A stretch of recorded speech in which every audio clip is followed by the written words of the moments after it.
Princess ডায়নার ছোট্ট একটি কথা ছিল। তার সাথে পরিচিত আমরা কম বেশি সকলেই। সে বলেছিলেন, আমি যাকে ভালোবেসেছিলাম সে ছাড়া গোটা বিশ্ব আমায় ভালোবেসেছিল।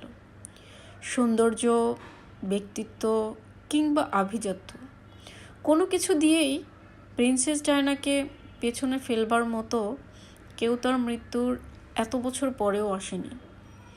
অথচ তার স্বামীও তাকে ঘরে রেখে আসক্ত হয়েছিল পরনারীতে, যার শেষটা হয়েছিল তাদের বিবাহ বিচ্ছেদ দিয়ে।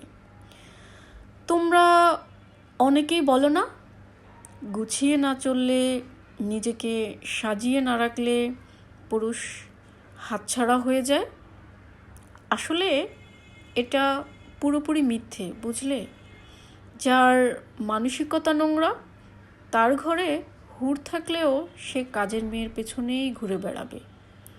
আর যার মানসিকতা পরিষ্কার সে দিনের পর দিন শত শত সুন্দরী নারী উপেক্ষা করেও তার স্ত্রীর কথা ভেবে থেকে যাবে।